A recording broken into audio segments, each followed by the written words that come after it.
Peux-tu te présenter ? Donc bonjour, je m'appelle Marie Mayer, je suis sparnassienne et champenoise d'origine. Je suis passionnée d'art et de dessin et de peinture depuis l'enfance. Comment a commencé ton aventure avec Beaumont-des-Crayères ?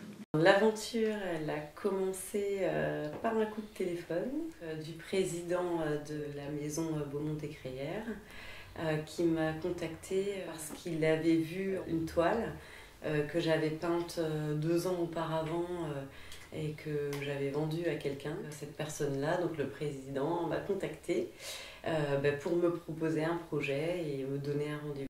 Comment le projet t'a-t-il été présenté ? Donc le projet a été présenté par l'équipe Beaumont-des-Crayères. Ils m'ont exposé le souhait de travailler sur un 3e sleeve. Quelle a été l'approche de l'équipe ? Donc en fait, j'ai vraiment aimé l'approche de l'équipe Beaumont-des-Crayères sur plusieurs points. Sur le fait qu'ils cherchaient à travailler avec une artiste féminine, champenoise, et faire travailler quelqu'un de la région pour avoir un projet qui soit totalement cohérent avec l'image de la maison et que je puisse vraiment pouvoir m'imprégner étant champenoise du projet dans son intégralité. Qu'est-ce qui t'a décidé à participer au projet ?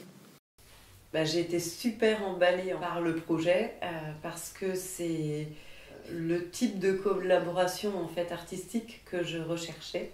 Et avoir la chance d'avoir une maison de champagne dans la région qui puisse me proposer un tel projet, c'était forcément une évidence et une super nouvelle. Comment s'est passée la conception du dessin ?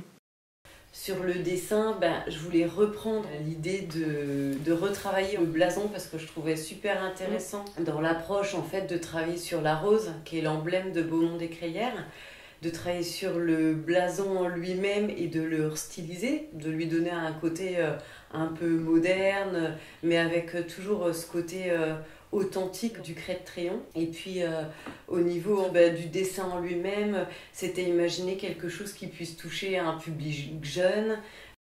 La création t'était-elle imposée ou non ? C'était pas patte blanche automatiquement. Voilà, il y avait quand même un thème à respecter, un code et puis l'image de la maison à respecter. Forcément, il faut que ça représente, même si c'est quelque chose de nouveau, il faut que ça représente la maison. Voilà, il y a des mots en fait qui sont ressortis, la rose, la féminité, donc le côté féminin assumé de cette bouteille. Ça, c'était un parti pris qui était choisi par la maison et pour lequel j'ai tout de suite adhéré et c'était cohérent avec l'idée de travailler avec une artiste féminine et puis le fait d'avoir quelque chose qui puisse toucher un public large et une bouteille qu'on puisse retrouver aussi bien dans un restaurant, peut-être dans un restaurant haut de gamme, dans un restaurant classique ou dans une boîte de nuit ou sur une soirée, quelque chose de festif en tout cas. Qu'as-tu pensé de cette collaboration ?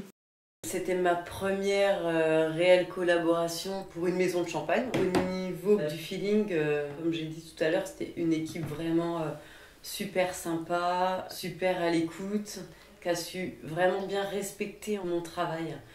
J'étais pas juste là pour faire un dessin, on a respecté mes choix, les couleurs que j'ai choisies, le trait de crayon que j'ai choisi de mettre en avant. Le fait de passer par quelqu'un qui dessine, c'est de pouvoir retrouver l'authenticité du dessin et l'authenticité du trait de crayon. Quel a été ton ressenti en voyant la bouteille habillée ?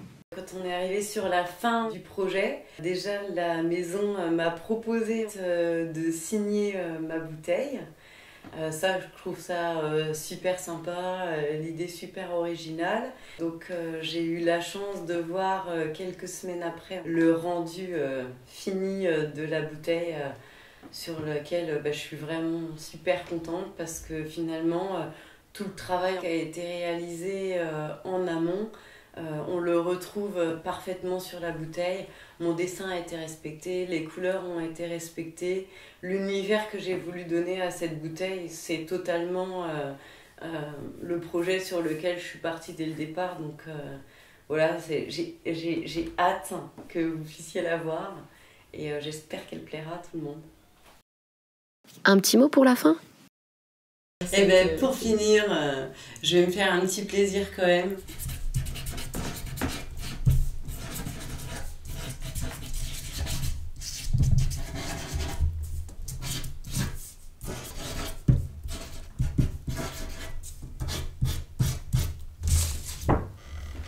C'est d'avoir ma petite collaboration à moi aussi.